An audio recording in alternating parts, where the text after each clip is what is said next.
Hello and welcome to rePRO Film Festival by mama.film. I am Debbie Samples. I'm Leila Meadow-Connor. And I'm Mallory Martin. As the founders of rePRO, we want to thank the village of people who have made this festival possible, our filmmakers, special guests, partners, sponsors, and of course, our audience. You have lent your time, talents, and expertise to help amplify the voices that are so crucial in the fight for reproductive justice and bodily autonomy. When you purchase tickets and donate to rePRO, you've become an active participant of change, as all net ticket sales and accompanying donations support our 5 beneficiary organizations. We thank you for participating in these vitally important call to action conversations and hope you leave feeling empowered to be your own advocate in the world. Please keep women's reproductive rights at the forefront of your mind as we enter this critical election season. We're pleased to present the Abortion Care Critical Crossroads Call to Action Conversation, moderated by Toni Bond-Leonard, a founding mother of reproductive justice.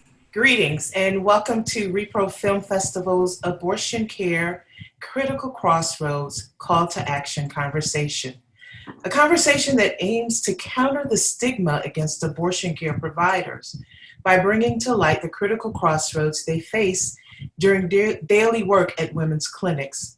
My name is Dr. Toni Bond. I am one of the founding mothers of the reproductive justice movement, a religious scholar, and the board chair of Interfaith Voices for Reproductive Justice. And tonight I will be your moderator for this conversation. I am joined by an incredible group of individuals.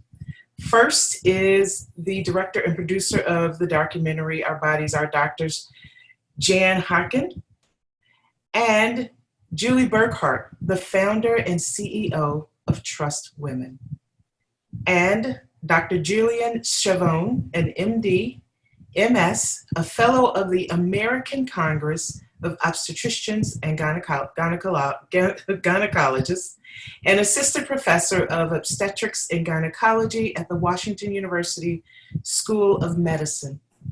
To those of you watching and listening in, feel free to ask questions along the way using the Q&A portal, and we'll do our best to answer as many as we can by the end of the conversation. So let's get started. I watched the film and there were so many just poignant and profound moments in the film. I mean, even down to the way it opened, hearing from attorney Sarah Weddington and her arguments around the case of Roe v. Wade. And I just think overall, throughout the film, what was done so very well. I think, for many people, they don't get a chance to see the lives of the providers. They don't get a chance to kind of see inside their work. And this film really gave you that kind of humanity side of providers.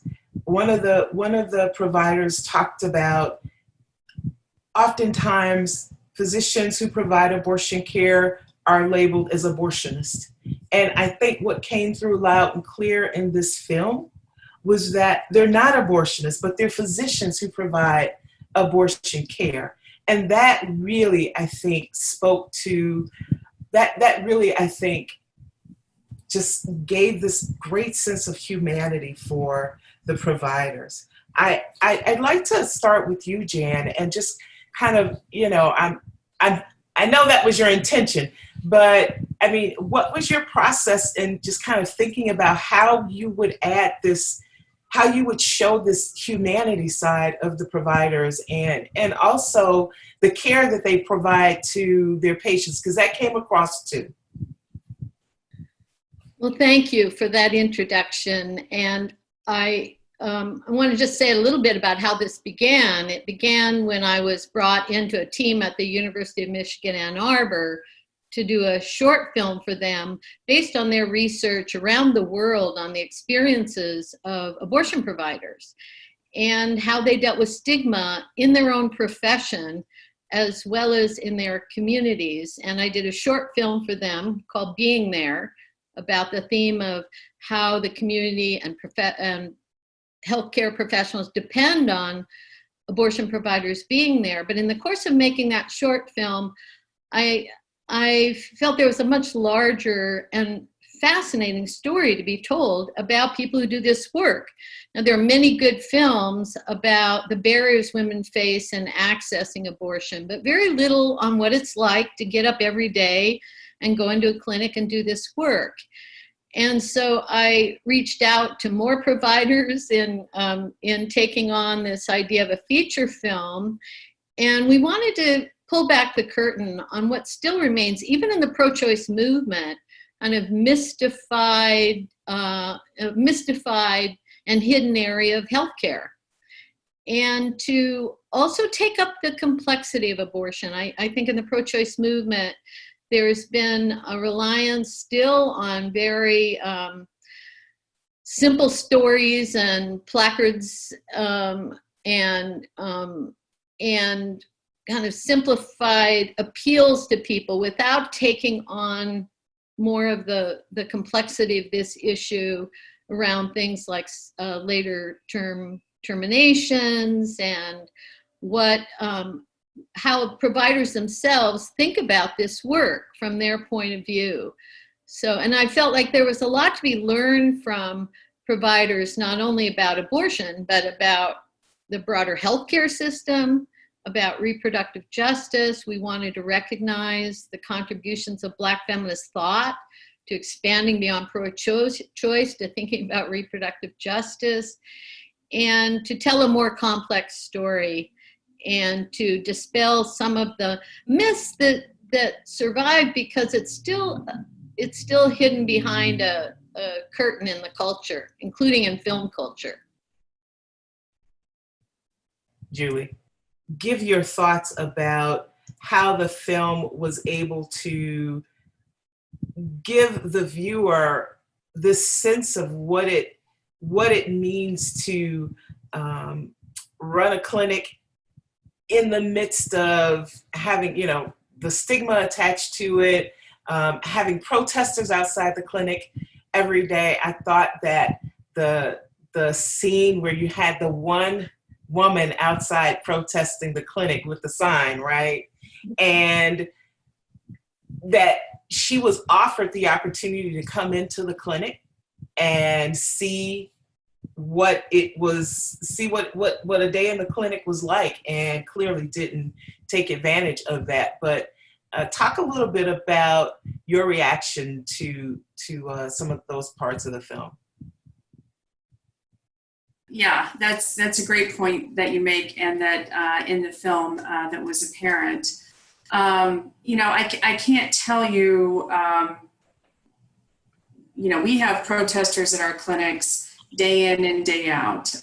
It's an 8 to 5 job for folks.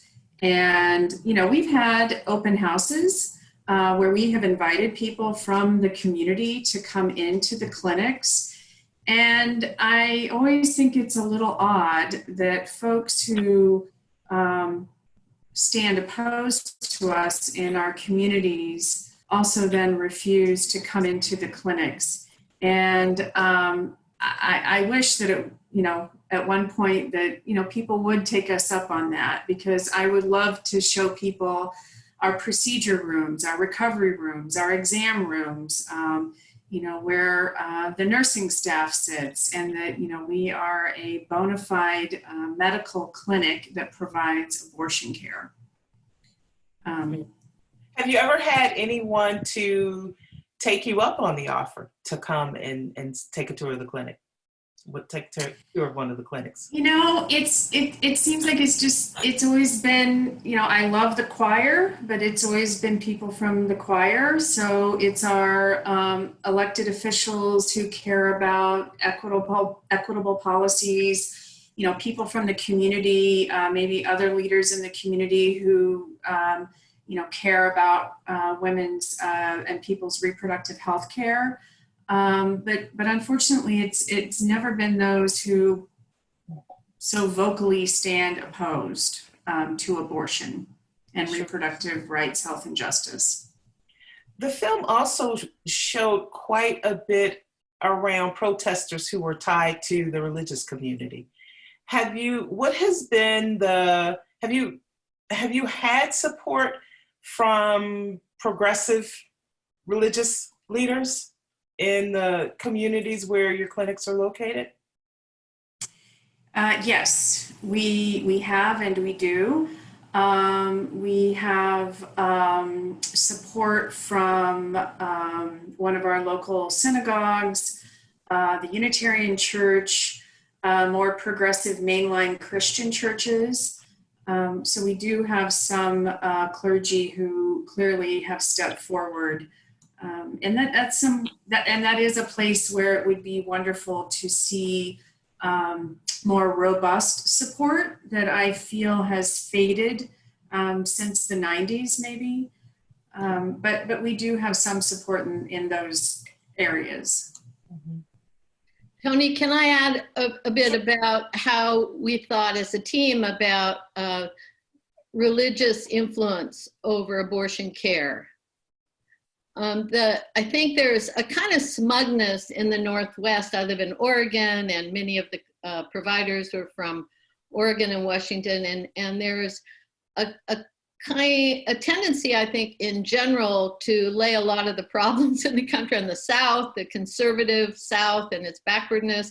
But actually, about half of the beds in Washington, and close to that many in hospital beds in Washington, and about a third in Oregon, are under the control of the Catholic bishops. And when women need to have a procedure in a hospital, they don't have access there. And many people are not aware of the role of Catholic hospital mergers, how profound an influence this is on healthcare plans, on hospitals that deny even women who are coming in for an ectopic pregnancy.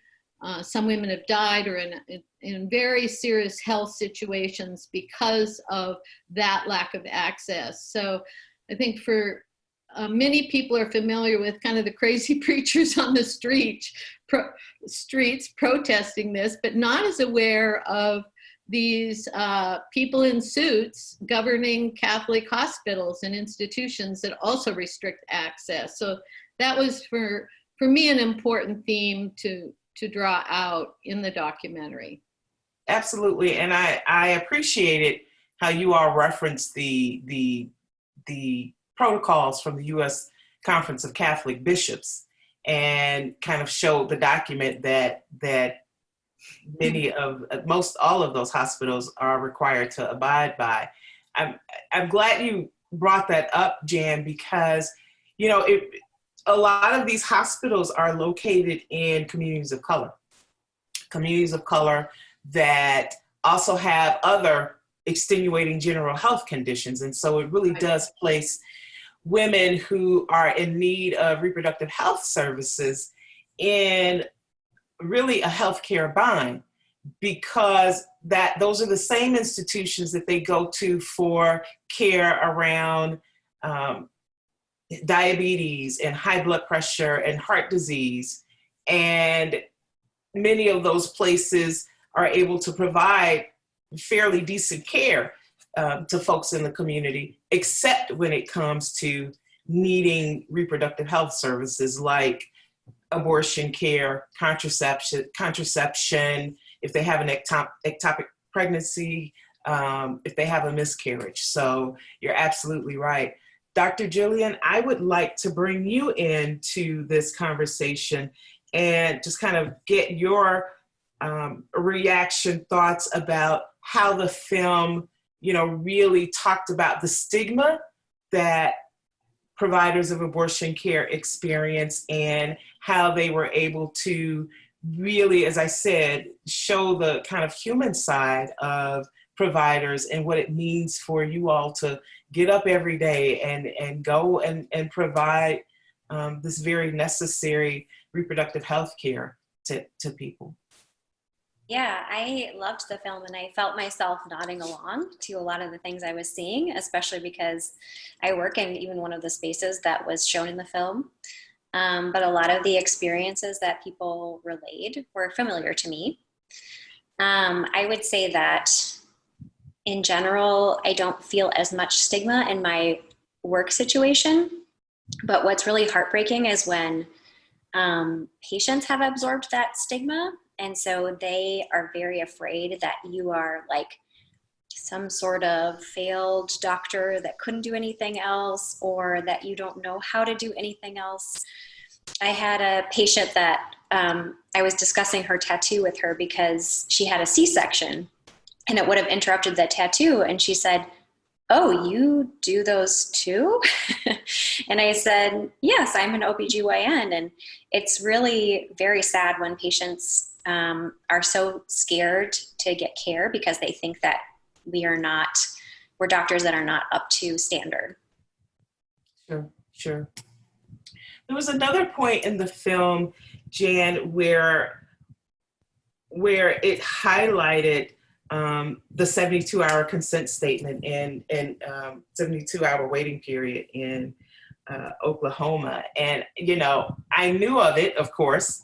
And so it's almost like you can intellectualize it, but it was something very different to actually see the staff person reading this very long document to this woman over the phone. And then to hear that, and again, you can intellectualize it, but I think the way it was portrayed in the film, it made it so very real, and that after the woman heard that was read the statement, she still had to wait, right? And so you really, it really did a good job of, showing what that meant, that every amount of time counts, not only because someone could transition to the next trimester, but also because it might increase the cost. And we know that so many people are unable to afford the cost of an abortion, and that time is of the essence. And I really appreciate how that segment right there really, I think, gave life to what that really meant. Yep, audiences often laugh during that segment when Katie is reading in a rapid fire style, complying with the law, because I wanted to also show how people who do this work are both have to comply and also can subtly resist these irrational laws. So there was some of that conveyed there, that she complied with the law, but it was delivered in a way that, they're not required by law to read it at a particular speed. And she and the person on the line understood that it was sort of a ritual she had to go through. I don't know if Julie, you want to comment on that, but audiences often laugh during that scene. Yes, right. So we have to read that over the phone in order to be in compliance with Oklahoma law. But exactly what you were saying, Toni, it's pushed people from a medication abortion to a surgical abortion. It increased the cost. There have been times when we have had to refer people out to another clinic because our physicians fly in and out every week and they're only in clinic for a couple of days a week. And so really your 72-hour waiting period can sometimes be a 5-day or a 7-day. So people have been clearly impacted by that law. Sure. I used to be the executive director of the Chicago Abortion Fund. And when I was at Black Women for Reproductive Justice, we had an abortion fund there as well. And it the same thing, you tell women, you kind of work out an arrangement with women where you say, okay, we can help you with this amount, you need to raise this amount. And sometimes it takes them a week or two to come up with that amount that they're supposed to raise. And then when they call back, you have to sometimes deliver the news that, well, unfortunately, you've transitioned to a higher cost level. And so now we need to raise more money to try and help you, and we need you to try and raise more money. And so it's really a heartbreaking bind that women often are placed in.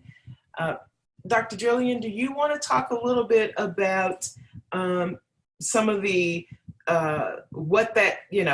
some of the other political hurdles that you have had to face as a provider of abortion care? Sure. I also want to say that I think part of why the mandatory waiting period rules are so galling is because it sort of makes the assumption that people who are obtaining abortions had not considered what they were doing before they went ahead and made the phone call. And of course, anyone who's worked in an abortion space knows that people who can become pregnant have been thinking about this decision. That's not to say that everybody is decided by the time they come to the clinic, but they certainly have been thinking about it, and sometimes for weeks, and sometimes it's preoccupying their thoughts all the time. Absolutely, and it really is second guessing a woman's decision that she's already made. Yeah. And if it was really about making a decision, it would be something that would be applied to all medical procedures, because all medical procedures inherently have risks. And when I am consenting someone for a more risky procedure, like a hysterectomy, there isn't that sort of mandatory waiting period, even though it's a higher medical risk procedure. Absolutely, absolutely. I also think that came across in terms of the decision-making process that women undergo. I think it also came across when the provider was saying that I don't have to know why a woman wants an abortion. I don't need to know that. And I remember being in conversation with Dr. Willie Parker, who was also in the film once, and him saying, you know, sometimes he's had patients who are in tears when they come and see him for an abortion. And, you know, he says, I don't have to know the reasons why. I just want to know that this is your decision and you're okay. And you're okay with your decision. And if you can tell me that, then I'm good. I can perform the abortion. And one of the staff people in the film actually said, you know, sometimes people cry when they have the procedure. And I think, again, the film did a really good job of bringing that to life at the beginning when you had the patient who was having her abortion. But, you know, again, you saw the level of humanity that from the doctor, from the staff, the nurses, the clinicians, how they were all in the room surrounding her and, you know, encouraging her, and you're doing a great job. And even down to how the doctor told her step by step, this is what I'm going to do. I'm getting ready to do this. You're going to feel this touch. And how the rest of the staff like really surrounded her, and just, even if it was to hold her hand or place a hand of comfort on her shoulder. Julie, can you talk a little bit about how that level of care is provided in your clinics, and what you have seen that mean to women who come to your clinic for services? Absolutely. One of my mantras, I think we talk about it at about every staff meeting, is that we are facilitators. We are not gatekeepers. We are there to help people. Also, Dr. Tiller used to say a lot, and I'm sure you've heard this, that abortion is not a medical matter. Abortion's not a cerebral matter. Abortion is a matter of the heart. And until you know the heart of the woman or the person, you don't know anything about abortion at all. So I think that, having an open door policy that says all who, come into our clinics, and I think you find this to be true at almost all the clinics that provide abortion care, I could safely say, is that, we are there to treat people with dignity, respect, justice, compassion, and that, it's medical care that a person needs right at that time in their lives, so that then all these other pieces in their life can fall into place or come to fruition. So we're there to help people achieve their desires and dreams, and I'm so proud of just the level of compassion that staff members that our clinics have, and I just can't say enough about that. Julie, can you also talk a little bit about the state of freestanding women's clinics? I think perhaps, a lot of people may not know until, of course, they see this film that over 60% of the abortions are provided in freestanding women's clinics. And I think a lot of folks may not realize that. Can you talk a little bit about that, Julie? Oh, yes. About the state of freestanding women's clinics. Yes. Well, so, abortion has been, over the last several decades, pushed out of mainstream medicine, out of hospital settings, and pushed into freestanding facilities. And, that was a strategic political move by anti-choice operatives. And so by doing that and pushing, abortion care out here on this, island of medicine all by itself, then they could start to pass laws to just chip away, and we see that in trap bills across the country, targeted regulations against abortion providers. And so then hence we find providers that have just been literally regulated out of existence. I can't say off the top of my head how many clinics have closed over the last, 5 years, 10 years, but we've lost a lot of providers because of these prohibitive laws that have been passed by anti-choice legislators in a variety of states. And so what does that mean? That means it affects people in these states that are politically hostile. Legislators are damaging and destroying the lives and harming people who live in their states, who they are supposed to be looking out for and caring for by passing good legislation. And you see people driving for hours. You see people who are unable to access care.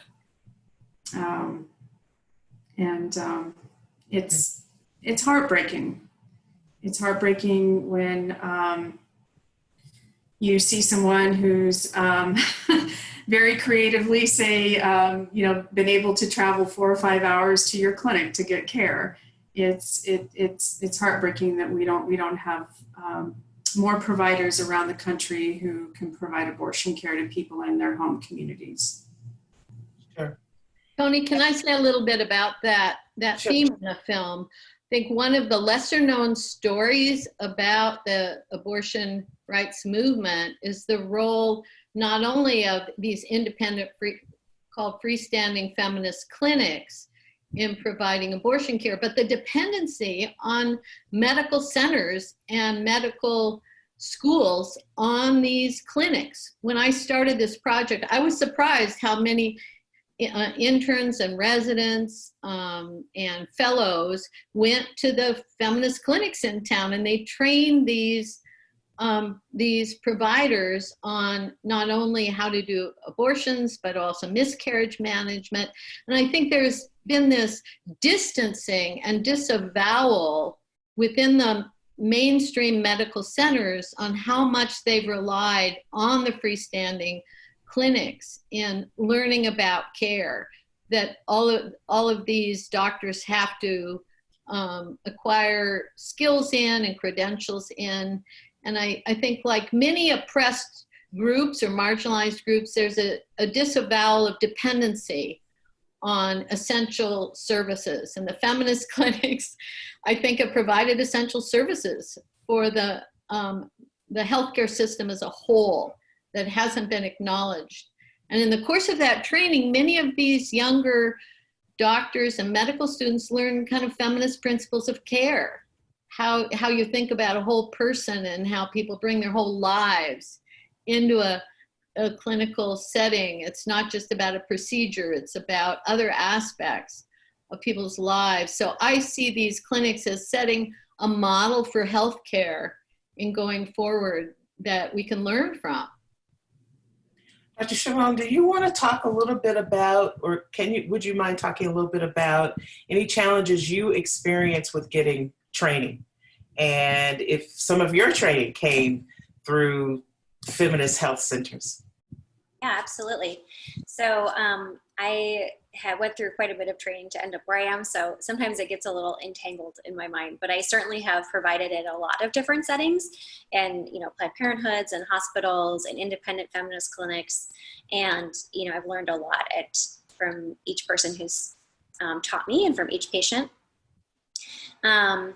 Certainly there are major barriers to being taught about abortion and how to do abortions, which is obviously very unfortunate, but also one of the things that was hinted at but not totally made explicit in the film is that it's one of the most common medical procedures that is done in the United States, and one of the most common medical procedures that people have. And so people don't realize that so many of their patients have had abortions, and that it's important that they have some concept of what that's like, even if they're not going to be doing anything related to obstetrics and gynecology in their practice. Definitely, a lot of academic institutions owe a debt of gratitude to independent clinics. I certainly trained at clinics outside of my academic setting, and there are so many things, again, which were hinted at or discussed in the film, making it difficult for people to get that training within their university setting. Sometimes it's legislative issues, as it is, as Julie discussed in the movie about Oklahoma.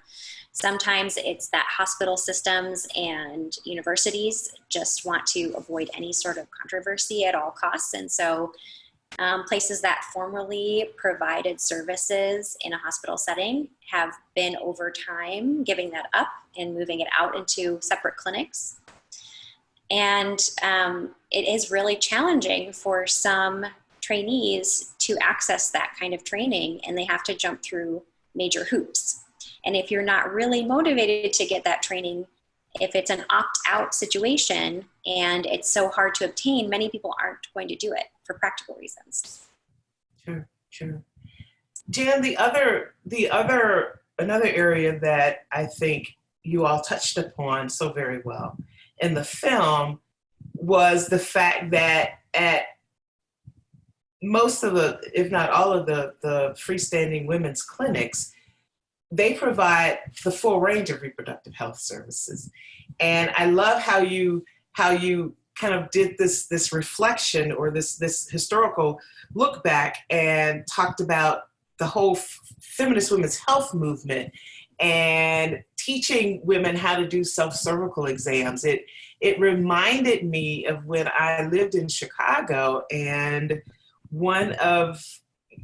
for like years didn't understand my menstrual cycle. And it wasn't until I went to Chicago Women's Health Center at the age of 30 and had probably the best gynae exam I've ever had, right? And so, when you hear someone say the best gynae exam, right? But it really was because, and this was pointed out in the film, the whole idea of being able to be cared for by other women at a feminist women's health center. I mean, my gynae exam, even down to the mittens on the stirrups on the table, and the, soft lighting and the soft music and the candles, and then to have the healthcare worker to walk me through how to do a self-cervical exam. And then in that session with helping me to understand how to chart my menstrual cycle was absolutely life-changing. And I think, you highlighted that very well. It was great to see Judith Arcana in the film. I know her and we've had a lot of conversation. But what kind of led you to want to be sure to include that history of the women's health movement? Well, it's part of my own history. My first career was a nurse, and when I was in graduate school in LA, I worked as a nurse at the Feminist Women's Health Center, and we did self-exams.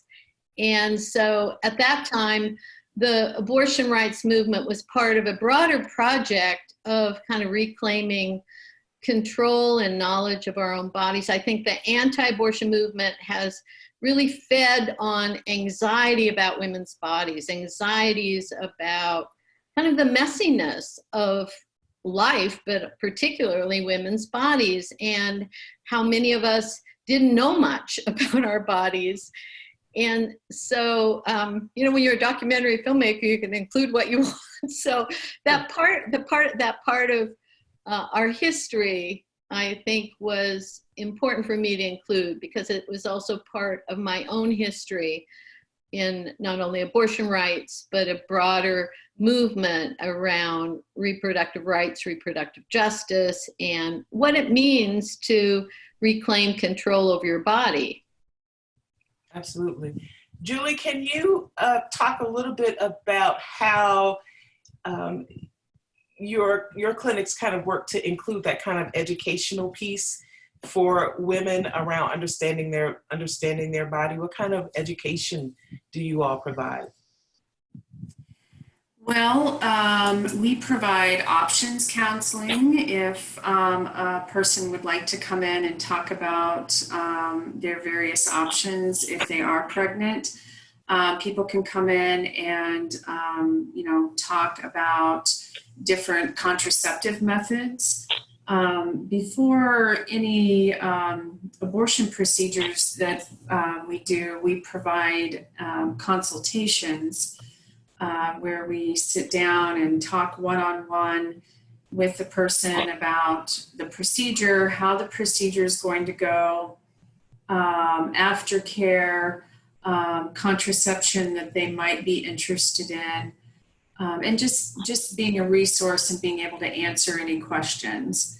You know, we provide transgender care in our clinics as well, which comes with a lot of education from our practitioners who provide our trans care. So, you know, I feel like we do a pretty good job of working to educate people so that hopefully then they have more resources, or the resources that they need to make informed decisions for themselves.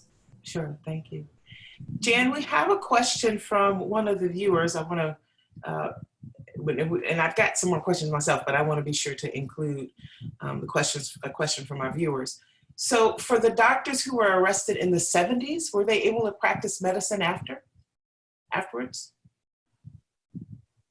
Well, there's a complex history around Roe v. Wade, and there's one line of argument in the film that Judith Arcana with the Jane group emphasized, that Roe v. Wade was in part legislation that protected doctors. It did not assure that, and Willie Parker also takes this up, it didn't assure the right of abortion. It did protect doctors from prosecution. Now, before Roe v. Wade, women could get a therapeutic abortion in many places, but they had to go before a panel of doctors and have a tragic story. Often, I'll kill myself or my children if I carry this pregnancy, or I'll go crazy. So that was a big part of the abortion rights movement, was not to have a tragic story or an excuse for an abortion.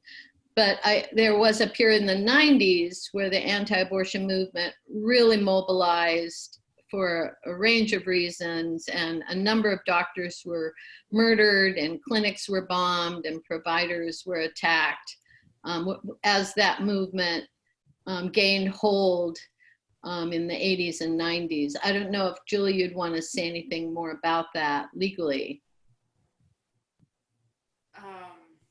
Well, our flagship clinic in Wichita, I can say, has a definite history with violence, unfortunately. You know, it was bombed in the 80s. Dr. Tiller's first assassination attempt was in 1993. He was ultimately assassinated in 2009 in his church. Since opening the clinic again after his death, our clinic has been vandalized. The Oklahoma City clinic has been vandalized. So this is, you know, this violence is pervasive still in the United States. Sure.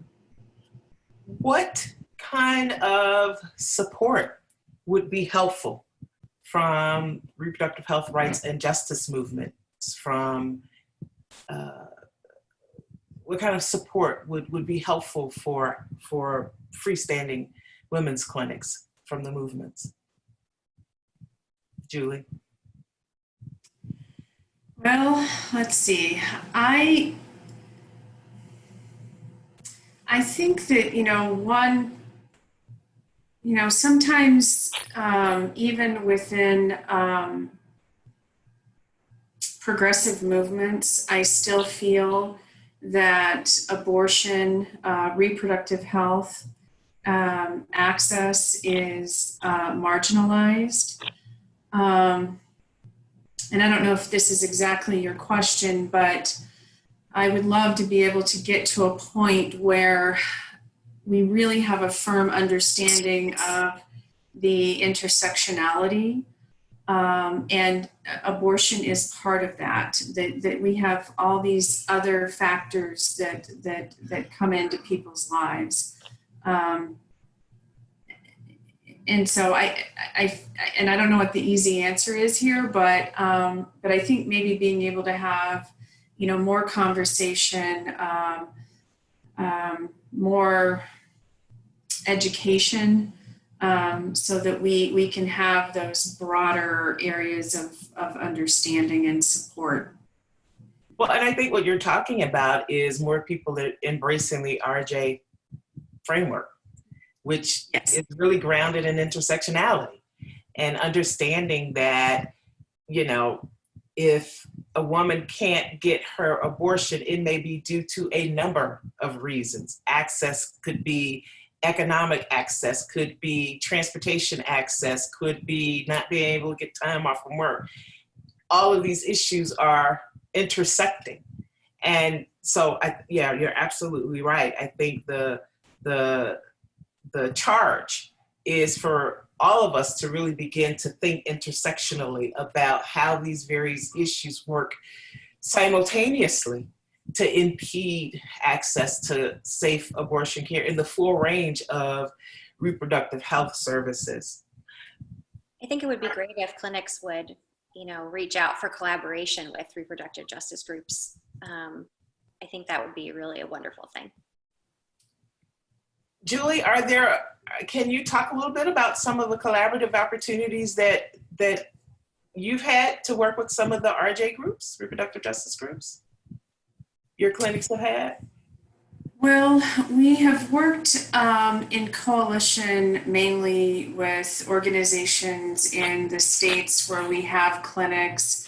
When it comes to legislative sessions, when it comes to, we do typically in a non-pandemic setting, we do door-to-door canvassing, and where we've done voter ID and education at the doors of people who we've identified to be warmer potentially to hearing the message of for abortion rights.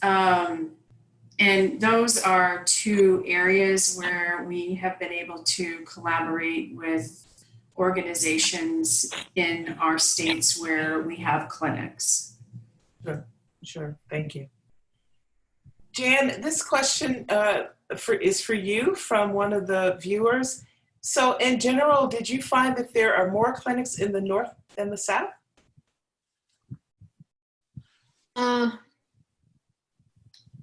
I don't know about the demographics of clinics. There are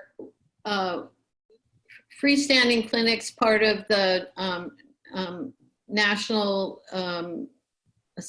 what is it called, Julie? The National Abortion Federation. Mm-hmm.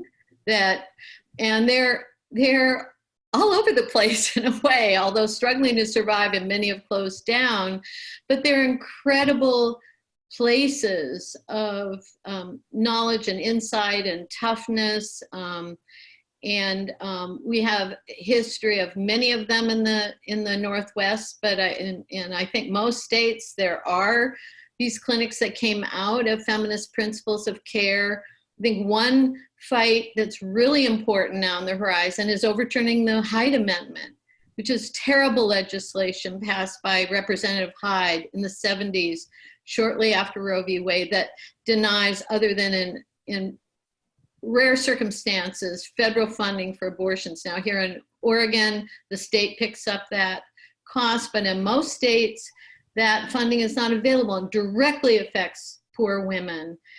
And Democrats have also signed off on that, as has been renewed, by the way, year after year. So I think we're in a political climate where it's really important to push political leaders to do what's right and to make this area of healthcare a basic right rather than something just available as it always has been for women of means. Well, and I'm glad you brought up the Hyde Amendment, and I have to, from being from Illinois, Henry Hyde came from Illinois. The Hyde Amendment, and you're absolutely right, has been one of the biggest barriers to low-income women, women of color, and young women. And women of color, since the Hyde Amendment was put into place, have always been saying we need to have the Hyde Amendment repealed. And unfortunately, it hasn't been just the legislators, but there's been some pushback from our side around whether or not it's the right time to go after the Hyde Amendment. And women of color have, collectively pushed back and said, we can't afford to wait. We have got to stop saying it's not the right time, and we have to make this a priority, which is why we have, the campaign like All Above All.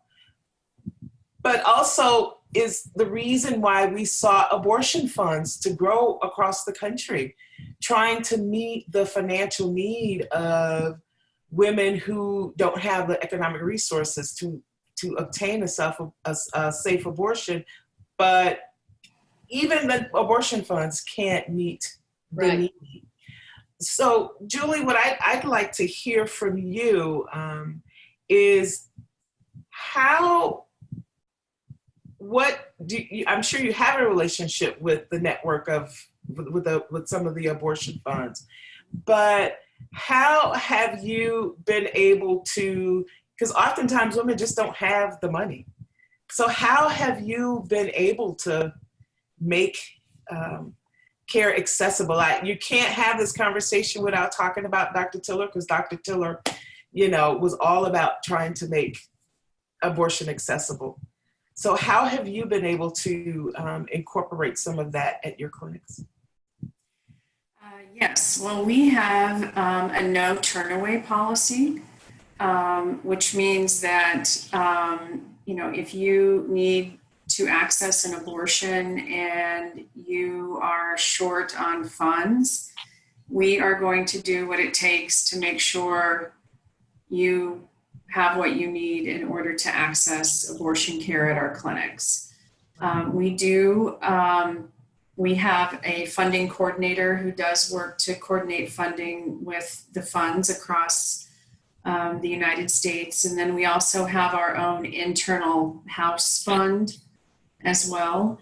But, it's absolutely, reprehensible that people cannot use their insurance, whether it's state insurance, private insurance, you name it. People should be able to access and use their insurance for this type of health care.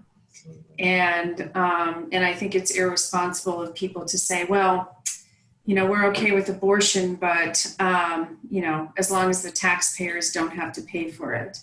Well, absolutely, we as taxpayers and citizens can contribute to healthcare that's provided through the government, and I feel like it's unethical that we do not. So we provide at Trust Women, once again, we have a no turnaway policy because, like you were saying, people are like patchworking their care together and cobbling this money together, and we just want to be a resource so we can help. Absolutely. Dr. Schivone, can you talk a little bit about how the coronavirus pandemic has affected doctors traveling to clinics?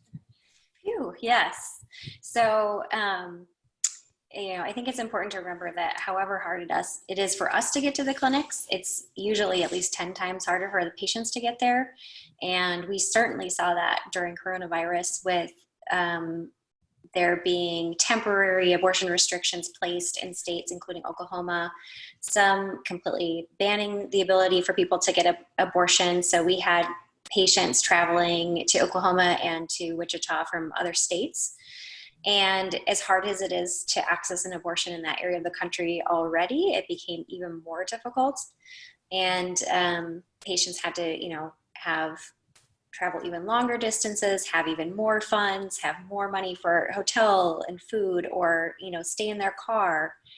And it was really outrageous, honestly, what patients had to do to have this legally protected care during the time of the coronavirus. But abortion was framed by legislators as an elective procedure when it is something that is very time sensitive, and that was not acknowledged by some of the laws that were put into place temporarily. So it was difficult for clinicians, just as it was for everybody else, to travel. Flights were very limited.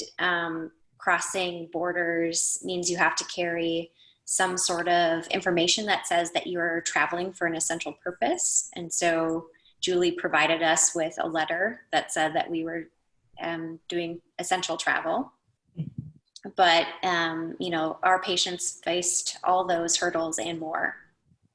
Absolutely. And the fact of the matter is, abortion care is an essential service. It's an essential health service that I think all of us, at the beginning of this pandemic, when we started to see the restrictions happening across the country, were just flabbergasted at how anti-choice legislators were trying to paint abortion care as a non-essential service. It's just like, what are you talking about? We have about 8 minutes left, but I want to squeeze some more questions in. So this is from another viewer, and any or all of you all can answer this question. So do you think the overturning of Roe v. Wade is dependent on who will be appointed as the next Supreme Court justice?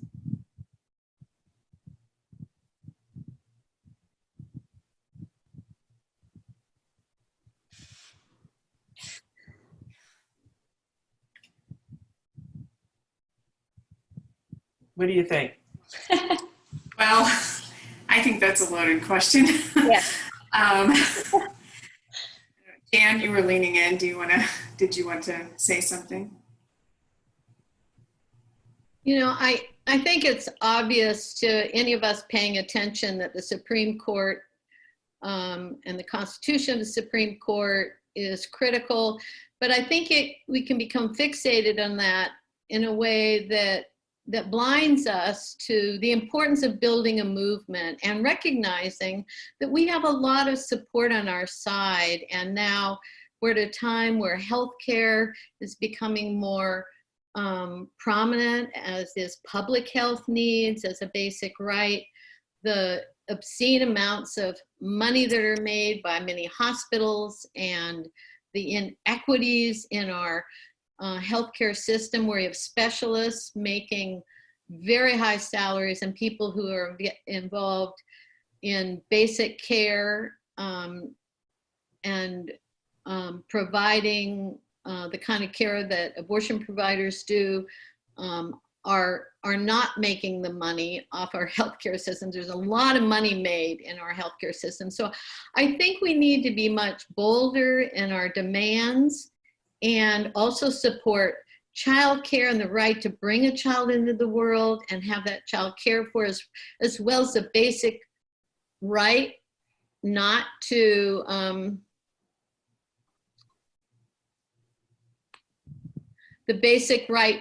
carry a child into the world if you do not want to be a mother. So I do think we're at a time where we can be much bolder. And I wanted the film to also bring into focus how much ground we've won, as well as the receding political terrain that we inhabit, that there are many more providers that are pushing back on stigma and fighting for this within the healthcare system. And so I think a broader social movement and grassroots movement that would include the Supreme Court, but would go far beyond it in terms of what we demand, is what I hope for and what I hope the film contributes to. Absolutely, absolutely. Julie, Dr. Schivone, do you all want to take a stab at it, or has Jan said it all? Well, I would just say that, now that, we had a favorable decision with June Medical Services, but it, there's wiggle room within that decision based on Robert's opinion, the way that was crafted. So I think that at this point, it's, a wait and see, what might get back to the U.S. Supreme Court. Also, we have, elections coming up this November. So who's going to be occupying the White House? So I think that some of this is a waiting game. What we can be doing, well, there are a number of things we can be doing in the meantime, but one thing that we can be doing in the meantime is looking at our states at the state level and making sure that we have things really shored up there, and if they're not, working at that level as well as the national level. So those are just a few of my thoughts. Absolutely. Well, and I think you did a natural lead into perhaps my last question, which was, as we approach this election season, what can people do to support reproductive health rights and justice? Because Jan, I think you referenced perfectly that what the film highlights, it highlights the core principles of the RJ framework, right to have a child, not to have a child, but also the right to the social economic resources one needs to parent the children that they have, not to just survive, but in fact to thrive. But Dr. Schivone, do you want to talk a little bit about, do you want to answer that question about, as we approach this election season, what folks can do to support reproductive health rights and justice, and also perhaps what they can do after the election, no matter what the outcome might be? Mm-hmm. Yeah, so I think it is, of course, important to know where your legislators stand on the issues and to look into that and be knowledgeable as you go into the voting booth. Certainly there is much more to advocating for reproductive rights and justice than just voting for president. As you mentioned, there are so many different causes that go into reproductive justice and into the ability to people to parent and parent safely and to take care of their children in a way that everyone can thrive.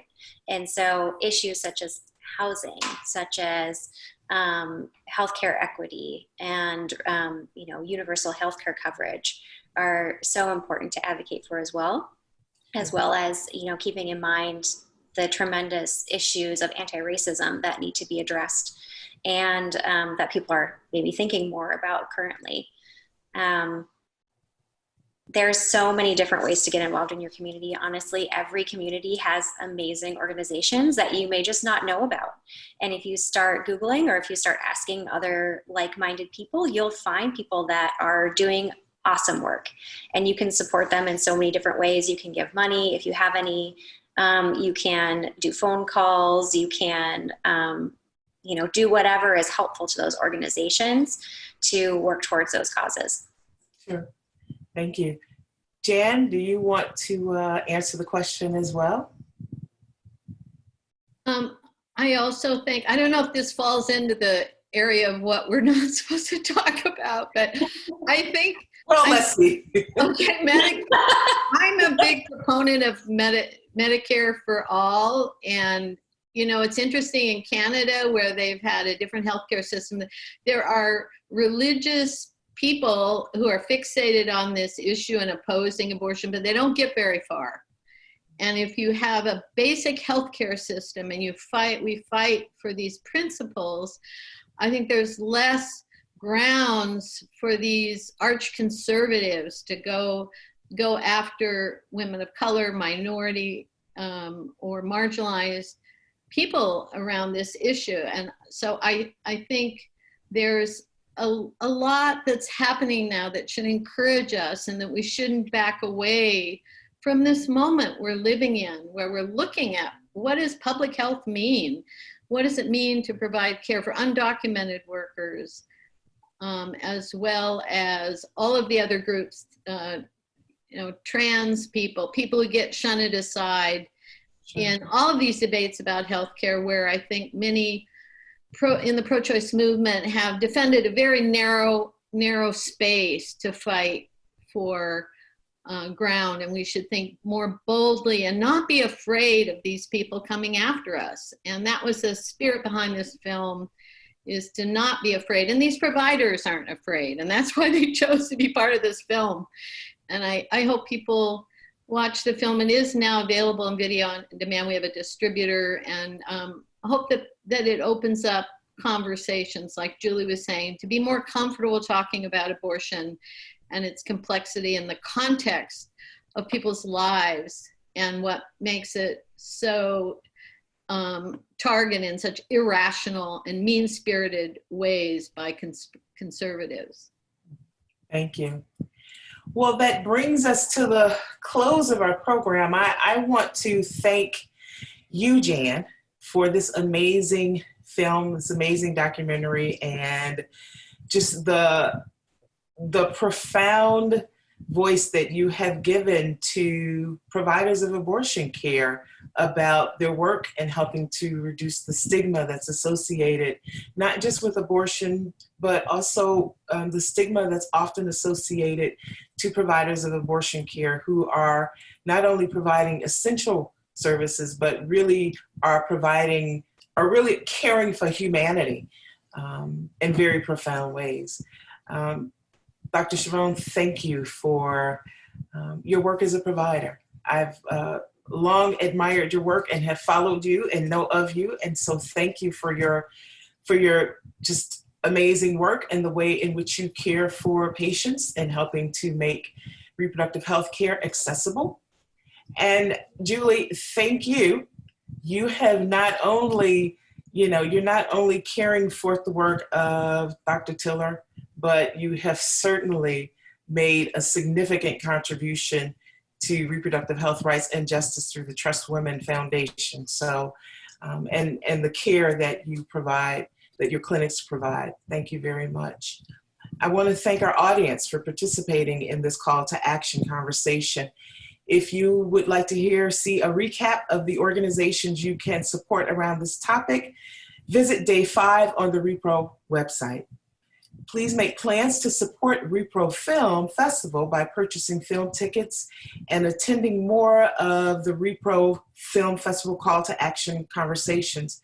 You can get full information at repromama.film.org. And don't forget, all ticket sales are donated to reproductive justice advocacy organizations. Thank you again to all of our guest speakers, and thank you to those of you who tuned in with us this evening. Thank you. Thank you.